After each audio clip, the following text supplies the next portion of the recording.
ರಾಮ ಮಂದಿರ ಮಾಡ್ತೀವಿ, 320 ತೆಗಿತೀವಿ, ಏಕರೂಪ ನಾಗರಿಕ ಸಂಹಿತೆ ಮಾಡ್ತೀವಿ, ಇದು ಪದೇ ಪದೇ ಉಲ್ಲೇಖ ಆಗ್ತಾ ಇತ್ತು. ರಾಮ ಮಂದಿರವಲ್ಲೇ ಕಟ್ತೇವೆ ಇತ್ತು. ಆದರೆ ಈ ಬಾರಿ ಮಂದಿರ ಅಲ್ಲೇ ಕಟ್ತೇವೆ ಅನ್ನುವಂಥ ಪ್ರಣಾಳಿಕೆ ವೆರಿ ಫಸ್ಟ್ ಟೈಮ್ BJP ಪ್ರಣಾಳಿಕೆಯಲ್ಲಿ ಇರೋದಿಲ್ಲ. ಮಂದಿರ ಕಟ್ತೇವೆ ಅನ್ನುವಂಥ ಘೋಷಣೆ ಇರೋದಿಲ್ಲ. 370ನೇ ವಿಧಿಯನ್ನು ತೆಗಿತೀವಿ ಅನ್ನುವಂಥ ಘೋಷಣೆ ಇರೋದಿಲ್ಲ. ಲೋಕಸಭಾ ಚುನಾವಣೆಗೆ ಸಂಬಂಧಪಟ್ಟಾಗೆ BJP ಪ್ರಣಾಳಿಕೆ ಸಿದ್ಧತೆಗೆ ಸಲಹೆ ಕೇಳಲಾಗಿತ್ತು. ಸದ್ಯ ಸುಮಾರು 3 ಲಕ್ಷ ಸಲಹೆಗಳು ಕಚೇರಿಗೆ ತಲುಪಿವೆ ಅಂತ BJP ಹೇಳಿವೆ. ಇದು ಭಾಳ ಒಂದು ಅದ್ಭುತವಾದಂಥ ವಿಧಾನ. ಅಂದರೆ ನಾವು ಪ್ರಣಾಳಿಕೆಯಲ್ಲಿ ಏನು ಕೊಡಬೇಕು ಅಂತ ಜನರ ಹತ್ರ ಕೇಳೋದು. ಇದನ್ನು BJP ಮಾತ್ರವಲ್ಲ, ಕಾಂಗ್ರೆಸ್ ಯಾವುದೇ ಪಾರ್ಟಿ ಇರಲಿ ಇದನ್ನು ಮುಂದಿನ ದಿನಗಳಲ್ಲಿ ಅದನ್ನು ಫಾಲೋ ಮಾಡಬೇಕು. BJP ಪ್ರಣಾಳಿಕಾ ಸಿದ್ಧತಾ ಸಮಿತಿಯು ಸ್ವೀಕರಿಸಿರುವ ಎಲ್ಲ ಸಲಹೆಗಳನ್ನು ಕೂಲಂಕುಷವಾಗಿ ಪರಿಶೀಲಿಸಿ ಅಂತಿಮಗೊಳಿಸಲಾಗುವುದೆಂದು BJP ಕೂಡ ಹೇಳಿದೆ. ಏನೆಲ್ಲ ಇರುತ್ತೆ ಈ ಬಾರಿಯ ಪ್ರಣಾಳಿಕೆಯಲ್ಲಿ? ಹಾಗಿದ್ರೆ 3 ಲಕ್ಷ ಜನ ಸಲಹೆ ಕೊಟ್ಟಿದ್ದಾರೆ ಅಲ್ವಾ? ಅವರೇ ಸಲಹೆ ಕೊಡಬೇಕಾಗಿರೋದು. ಜನಗಳೇ ಸಲಹೆ, ಹಿಂಗೆ ಮಾಡಿ ಸರ್, ಹಿಂಗೆ ಮಾಡಿ ಸರ್, ಹಿಂಗೆ ಮಾಡಿ ಸರ್. ಎಲ್ಲ ಪಕ್ಷಗಳು ಅದನ್ನು ಅನುಷ್ಠಾನಕ್ಕೆ ತಂದರೆ ಕಾಂಗ್ರೆಸ್ಗೂ ಆಗುತ್ತೆ ನಾವೇನು ಮಾಡಬೇಕು, BJPಗೂ ಆಗುತ್ತೆ ನಾವೇನು ಮಾಡಬೇಕು, ಎಡಪಕ್ಷಗಳಿಗಾಗುತ್ತೆ ನಾವೇನು ಮಾಡಬೇಕು, ಎಲ್ಲಿ ಎಡವುತ್ತಾ ಇದ್ದೀವಿ ಎಲ್ಲ ಗೊತ್ತಾಗುತ್ತೆ. ಸೊ ಅದನ್ನು BJP ಮಾಡಿದೆ. ಈ ಬಾರಿಯ ಪ್ರಣಾಳಿಕೆಯಲ್ಲಿ ನಾನು ಹೇಳಿದೆ ವಿಧಿ 370 ಎಲ್ಲವೂ ಕೂಡ ಓನ್ಲಿ ಮೋದಿ ಗ್ಯಾರಂಟಿ.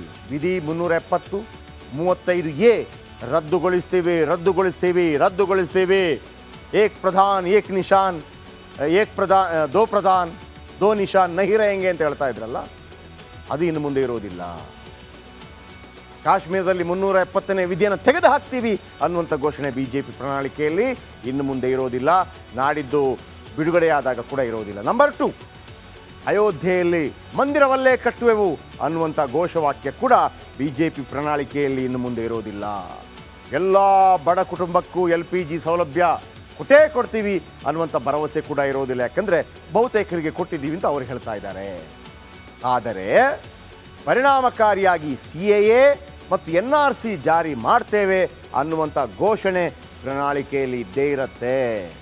ಒಂದು ದೇಶ ಒಂದು ಚುನಾವಣೆ ಜಾರಿಯ ಭರವಸೆ ಇದ್ದೇ ಇರುತ್ತೆ. ಭಾರತದಾದ್ಯಂತ ಏಕರೂಪ ನಾಗರಿಕ ಸಂಹಿತೆ ಜಾರಿ ಮಾಡ್ತೀವಿ ಅನ್ನುವಂಥ ಘೋಷವಾಕ್ಯ ಇದ್ದೇ ಇರುತ್ತೆ. ಇನ್ನು ಭಾರತದಾದ್ಯಂತ ನೂತನ ಕೃಷಿ ಬಿಲ್ ಜಾರಿ ಮಾಡ್ತೀವಿ, ಹೊಸದಾಗಿ ಜಾರಿ ಮಾಡ್ತೀವಿ ಅನ್ನುವಂಥ ಘೋಷಣೆ ಇದ್ದೇ ಇರುತ್ತೆ. ಬಹಳ ಮುಖ್ಯವಾಗಿ ದೇಶದಲ್ಲಿ ಜನಸಂಖ್ಯಾ ನಿಯಂತ್ರಣಕ್ಕೆ ಕ್ರಮ ಕೈಗೊಳ್ಳಲಾಗುವುದು ಅಂತ ಈ ಬಾರಿಯ ಮ್ಯಾನಿಫೆಸ್ಟೋದಲ್ಲಿ ಇದ್ದೇ ಇರುತ್ತೆ. ಇದು BJPಯ ಮ್ಯಾನಿಫೆಸ್ಟೋ ಆಗಿರುತ್ತೆ. ಅದಕ್ಕಿಂತ ಹೆಚ್ಚಾಗಿ ಮೋದಿ ಗ್ಯಾರಂಟಿ.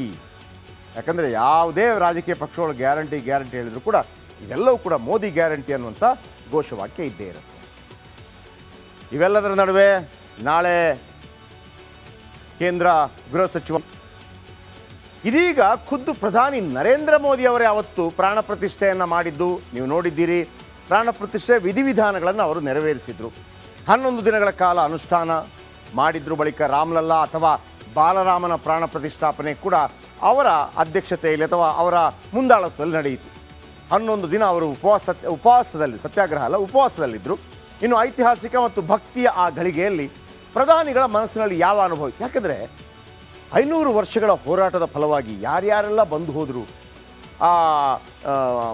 ಯಾರು LK ಅಡ್ವಾಣಿ ಅವರು ಹೋರಾಟ ಮಾಡ್ತಿರುವಂಥ ಸಂದರ್ಭದಲ್ಲಿ ಅವರ ದೇಖ್ಪಾಲನ್ನು ಮಾಡ್ತಾಯಿದ್ರು. ಇವರು ಯಾರು ಗೊತ್ತಿತ್ತು ಇವರಿಂದಲೇ ಮುಂದೆ ಆಗತ್ತೆ, ಇವರೇ ಪ್ರಧಾನಿ ಆಗ್ತಾ ಇರುತ್ತೆ. ಯಾಕಂದರೆ ಲಾಲ್ ಕೃಷ್ಣ ಅಡ್ವಾಣಿ ಅವರೇ ಪ್ರಧಾನಮಂತ್ರಿ ಅಭ್ಯರ್ಥಿಗೆ ಪ್ರಧಾನಿ ಆಗ್ತಾರೆ ಅನ್ನುವಂಥದ್ದಿತ್ತು. ಆದರೆ ರಾಮಲಲ್ಲಾನ ಪ್ರತಿಷ್ಠಾಪನೆಯಾಗಿದ್ದು ಇವರ ಕಾಲಾವಧಿಯಲ್ಲಿ. ಯಾರಿಗೇ ಆಗಲಿ, ಈಗ ಸಂಘ ಪರಿವಾರ ಇರ್ಬೋದು, ಹಿಂದೂ ಸಂಘಟನೆಗಳಿರ್ಬೋದು ಅಥವಾ BJP ಇರ್ಬೋದು, ರಾಮ ಮಂದಿರಕ್ಕಾಗಿ ಒಂದು 500 ವರ್ಷಗಳ ಹೋರಾಟವನ್ನು ನಿರಂತರವಾಗಿ ಅದನ್ನು ಬೆಂಬಲಿಸ್ತಾ ಬಂತು, ಅದನ್ನು ಜೀವಂತವಾಗಿ ಇಟ್ಟಿತ್ತು. ಯಾವ ಕ್ಷಣದಲ್ಲಾಗುತ್ತೆ? ನಾವು ರಾಮಲಲ್ಲಾ ವಿಗ್ರಹ ಕೆತ್ತವರನ್ನು ಕೇಳ್ತಾ ಇದ್ವಿ. ಅವರ ಇಡೀ ಫ್ಯಾಮಿಲಿ 300-400 ವರ್ಷಗಳಿಂದ ವಿಗ್ರಹಗಳನ್ನು ಕೆತ್ತುತ್ತಾ ಇದೆ. ಆದರೆ ಯಾರಿಗೆ ಸಿಕ್ಕಿದ್ದು ಆ ಭಾಗ್ಯ? ಹಾಗೇನೆ ಇದೇ ಪ್ರಧಾನಮಂತ್ರಿ ಅವರಿಗೆ ಅಂತ ಅವಕಾಶ ಸಿಕ್ತು.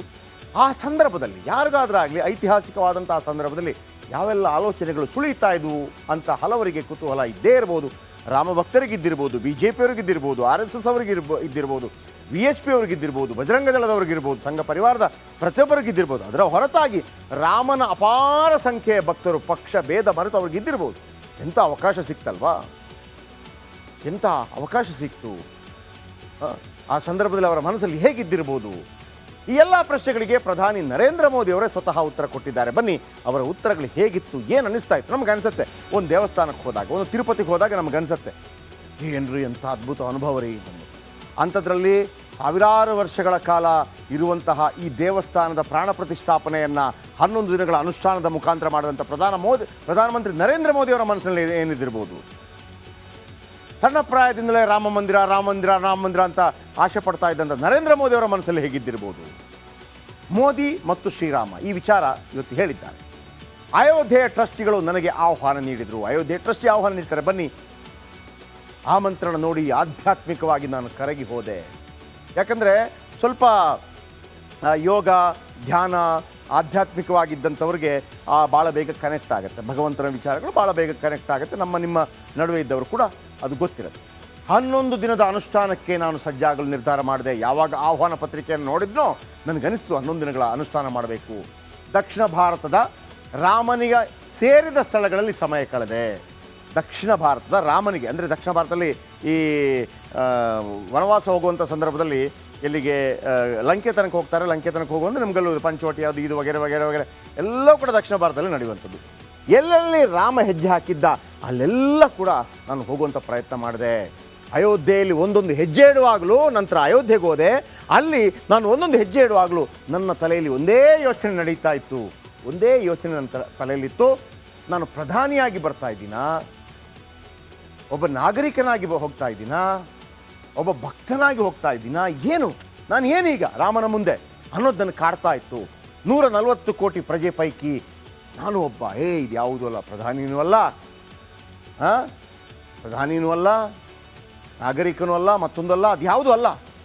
ನಾನು 140 ಕೋಟಿ ಜನಸಂಖ್ಯೆಯ ಪೈಕಿ ರಾಮನ ಭಕ್ತನಲ್ಲಿ ಒಬ್ಬ. ಅಷ್ಟು ಮಾತ್ರ ನನ್ನ ತಲೆಯಲ್ಲಿತ್ತು. ಪ್ರಧಾನಿಯಾಗಿ ಹೋಗ್ತಾ ಇದ್ದೀನ, ಮತ್ತೊಂದು ಏನೂ ಅಲ್ಲ. 500 ವರ್ಷದ ಸಂಘರ್ಷ ನೆನಪಾಯಿತು, ಬಲಿದಾನ ನೆನಪಾಯಿತು, ಅದಕ್ಕಾಗಿ ತಪಸ್ಸು ಮಾಡಿದವರು ನೆನಪಾದರು, ಅದಕ್ಕಾಗಿ ಪೆಟ್ಟು ತಿಂದವರು, ಮೃತಪಟ್ಟವರು, ಅವರ ಯಾತನೆಗಳು ನೆನಪಾಯಿತು, ಜೈಲಲ್ಲಿ ಕೊಳೆದವರು ನೆನಪಾದರು.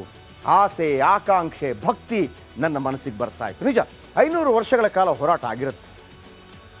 ಯಾವುದೋ ಒಂದು ದೇವಸ್ಥಾನ ಎಲ್ಲೋ ಒಂದು ಅಲ್ಲ, ಆಲ್ರೆಡಿ ಇರುವಂಥ ದೇವಸ್ಥಾನವನ್ನು ಕೆಡವಿ ಅದರ ಮೇಲೆ ಮಸೀದಿ ನಿರ್ಮಾಣ ಮಾಡಿದರು ಅಂತ ಹೇಳುವಾಗ ಒಂದು ಹಿಂದೂ ಹೃದಯಕ್ಕೆ ಒಂದು ರೀತಿಯ ಬೇನೆ ಉಂಟಾಗುತ್ತೆ. ಯಾರಿಗಾದ್ರೂ ಆಗಿರ್ಬೋದು. ಇನ್ನು ರಾಮ ಮಂದಿರದ ಮೂಲಕ ಹಿಂದೂಗಳ ಕನಸು ನನಸಾಯಿತು ಅಂಥೇಳಿ ತಮ್ಮ ಮನದ ಭಾವನೆಯನ್ನು ಬಿಚ್ಚಿಟ್ಟಿದ್ದಾರೆ ಪ್ರಧಾನಿ ನರೇಂದ್ರ ಮೋದಿ. ಬಾಲರಾಮನ ಮುಂದೆ ನಿಂತಾಗ ಏನಾಯಿತು? ಮೊದಲಿಗೆ ನನ್ನ ದೃಷ್ಟಿ ಬಾಲರಾಮನ ಪಾದದ ಮೇಲೆ ಹೋಯಿತು. ಬಳಿಕ ನೇರವಾಗಿ ಕಣ್ಣಿನತ್ತ ದೃಷ್ಟಿ ನೆಟ್ಟಿತು. ಪಾದವನ್ನು ನೋಡಿದೆ, ಅದಾದ ನಂತರ ನೇರವಾಗಿ ತಲೆಯನ್ನು ಮೇಲೆ ಕೆತ್ತಿ ಬಾಲರಾಮನ ಕಣ್ಣನ್ನು ನೋಡಿದೆ. ಆಗ ನಾನು ಸ್ತಂಭೀಭೂತನಾದೆ, ಅಂದರೆ ಒಂದು ಕ್ಷಣ ಅವಕ್ಕಾದೆ ಅಂತ. ಆ ಬಾಲರಾಮ ನನ್ನ ಕಿವಿಯಲ್ಲಿ ಸ್ವರ್ಣಯುಗ ಆರಂಭ ಅಂತ ಹೇಳ್ದಂಗೆ ಆಗ್ತಾ ಇತ್ತು ಅಂತ ಬಹಳ ಭಾವನಾತ್ಮಕವಾಗಿ, ಆಧ್ಯಾತ್ಮಿಕವಾಗಿ ಮಾತಾಡಿದ್ದಾರೆ. ರಾಮಲಲ್ಲ, ನನ್ನ ಕಿವಿಯಲ್ಲಿ ಸ್ವರ್ಣಯುಗ ಆರಂಭ ಅಂಥೇಳಿ ಉಸಿರಿದಂಗಾಯಿತು ಅಂಥೇಳಿ ಪ್ರಧಾನಿ ನರೇಂದ್ರ ಮೋದಿ ಅವರು ಹೇಳಿದ್ದಾರೆ. ಈ ನಡುವೆ